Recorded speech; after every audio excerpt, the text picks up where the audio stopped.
أعوذ بالله من الشيطان الرجيم بسم الله الرحمن الرحيم سبحانك لا علم لنا إلا ما علمتنا إنك أنت العليم الحكيم أولم يروا إلى ما خلق الله من شيء يتفيأ ظلاله عن اليمين والشمائل سجدا لله وهم داخرون.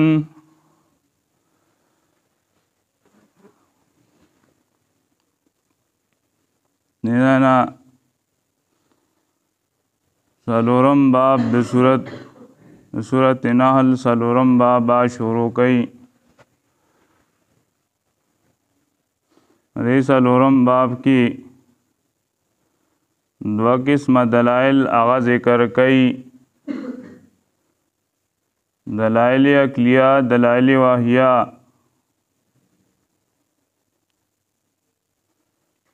دا پکی ذکر کئی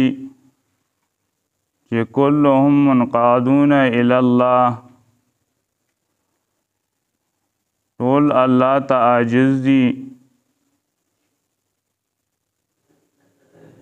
او بیا زواجر هغه ورکوي او دارنګې تخویف او ترغیب الی القرآن آخر کې، او بیا ترغیب بیان تا. اولم یرو آیا نګوري دی الی ما آغا ستا خلق اللہ کہ پیدا کری اللہ تعالی من شین سشے. آئے تو گورا کہ سوچ او فکر آو کا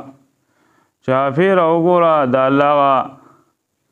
دلائلو کا آئی کی سوچو کا آفیدائش تا آئی تا سوچو کا چا اللہ رب العزت تا عرص پیدا کری دی. دا عرص دا اللہ پہ اختیار او دا اللہ پہ قدرت سره پیدا شوی دی. الا ما آغا ستا خلق اللہ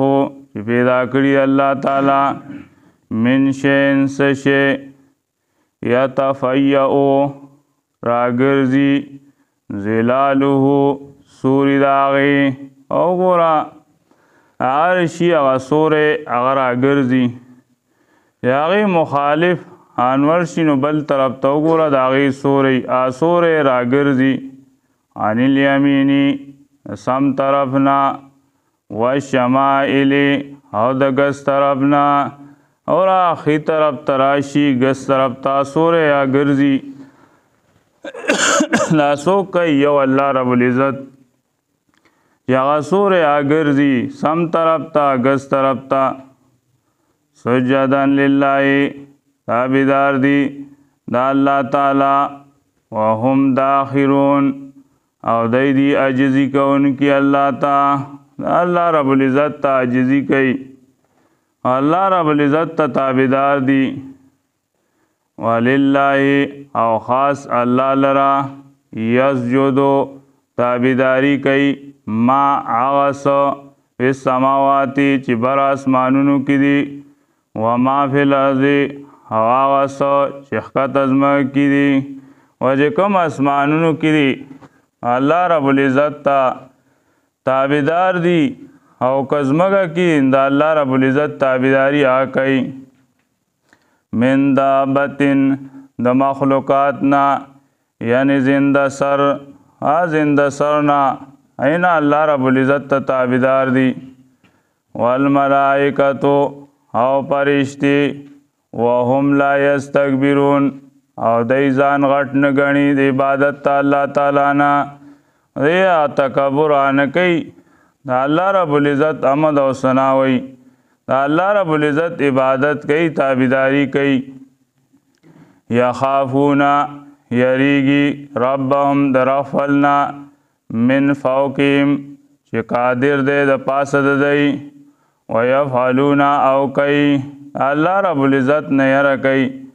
د الله نه یریږي د الله نه یره هغه اختیاروي چې هغه د ټول مخلوقات د فاسا قادر دی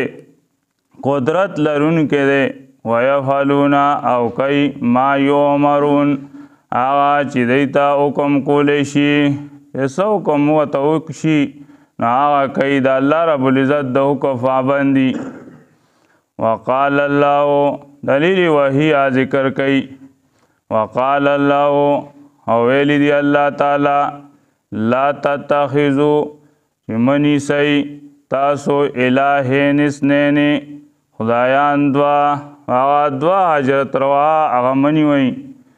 یو حجرت روا چې هغه الله رب العزت ته هغه ته جړه فریاد کوي هغه په تکلیفونو مصیبتونو کې را مدد کوي انما هو اله واحد بیشکا دا الله حجرت روا دی یکیو و یکیو هغه ذات چې د هر څه پیدا کړي دي او د هر څه د هغه په قدرت او طاقت کې دي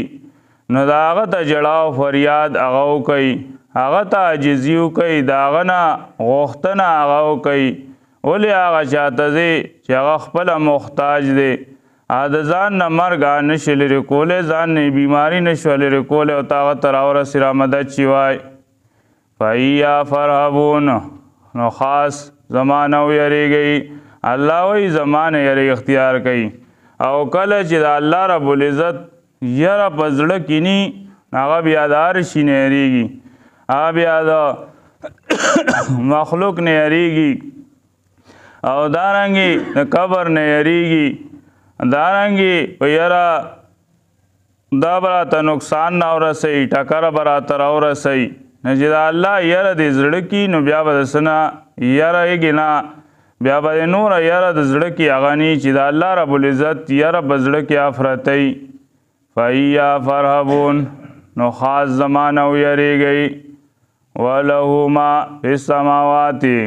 او خاص دی الله لرا اختیار دی بره په اسمانونو کې والارض او ښکته ځمکو کې د الله اختیار چلیږي که په اسمانونو کې او که په ځمکو کې د بل چا اختیار هغه نشته چې بل څوک هغه ته اختیارمند هغه ګرځولی نه یو الله رب العزت هغه اختیارمند دی په اسمانونو کې اختیار چلیږي په ځمکو کې اختیار هغه چلیږي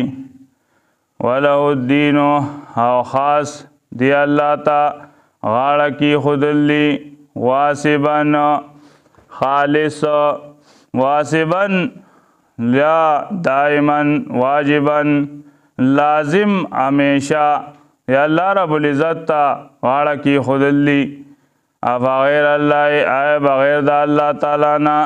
تتقون یریږئ تاسو الله نه بغیر د بل چا نه یره هغه کوي د بل چا نه یره وی د زیارت نه څه شی م راړوئ ټاکره به درکړي دارنګې ویره دا پلانې کپړې ماچو غنې څه تکلیف مصیبت د ته ورسي بغیر الله بغیر د الله نه تتقون یریږئ تاسو وما بکم او هغه چې په تاسو باندې مې نعمت څه نعمت دی فمن الله نو دا د الله د طرف نه وګڼئ و نعمت در باندې وشو دا مو وایه چې دا زما د مټو طاقت دی دا زما د تعلیم کمال دی دا زما تجربې کمال دی نه نه نعمت در باندې الله رب العزت وکړو نو دا د الله د طرف وګڼه څه نعمت هغه در باندې وشو وما بکم هغه چې په تاسو باندې مې نعمت څه نعمت دی فمن الله نو دا د الله د طرف نه دی ثم اذا مسکم الضر بیا کله چې ورسي تاسو ته تکلیف فالیه تجأرون نو بیا تاسو الله ته فریاد کوئ او چې څه تکلیف درته ورسي نو بیا الله رب العزت ته جړه او فریاد آکې تکلیف او چې کله باندې خوشحالي راشي نو الله رب العزت تیر کړئ ثم اذا مسکم الضر کله بیا کله چې ورسي تاسو ته تکلیف فالیه تجأرون نو غز دی الله ته فریاد کوئ تاسو ثم اذا کشف الضر یا کلا چلر کی تاسو نه تکلیف و تکلیف عنکم ستاسو نه کله ستاسو نه تکلیف هغه لري شي اذا فریقون ناصافا یو ډله منکم ستاسو نه بربهم یشرکون بیا د الله سره نور خلق هغه صدار ګرځوي د الله سره نور خلق د رب سره نور خلق هغه صدار ګرځوي د الله سره بیا شرک هغه کې چې کله تکلیف او مصیبت راشي نو الله رب العزت ته جړاو فریاد کې خو چې کله تکلیف هغه لري شي نو بیا هغه سرکشي کوي بیا هغه ګناهونو کې اخته بیا د الله سره شرک هغه کوي بیا هغه بد عملو کې هغه کې اخته اذا فریقون ناصافا یو ډله منکم ستاسو نه بربهم یشرکون رخپل سره شرک کوي لیکفرو دې دپاره چې دی کفر وکړي بما آتیناهم په هغه چې ورکړي موږ دی ته فتمتعوا دی هغه کفر کوي د الله رب العزت د حکم نه بغاوت هغه کوي د الله احکام هغه بیا نه مني چې الله رب العزت په نعمت وکړي تکلیف هغه تلر شي مصیبت تلر شي نو بیا هغه سرکشي او کفر هغه کوي بما آتیناهم په هغه چې ورکړي موږ دی ته فتمتعوا نو فایده واخلئ تاسو په دنیا کې وا سرکشي او کفر مصیبت او تکلیف د نه الله لري کو نو سرکشي او کفر هغه بیا شروع کو بد عملی شروع کړه الله وای اسمه در کړی دي نو د دې نه فائدہ والا په دنیا کې فائدہ والا خو پته بلګي آخرت کې د هغې د دې انجام به د آخرت کې ملاویږي چې دنیا کې بد عملی کې ګناهونه کې هغه بیهوده خبرو بیهوده کارونو کې اخته دې کې فائدہ والا خو پته به لګي آخرت کې د دې انجام هغه بسي بما آتیناهم هغه چې ورکړي موږ دی ته فتمتعوا نو فائدہ واخلئ تاسو په دنیا کې فسوف تعلمون زر دی چې پوه بشئ تاسو په سبا په قیامت کې و پته به ولګي چې تاسو په دنیا کې څه کړي د هغې فتح د هغې انجام هغه په آخرت کې هغه ته میلاو شي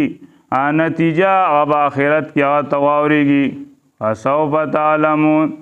زر دی چې تاسو به پوه شئ سبا په قیامت کې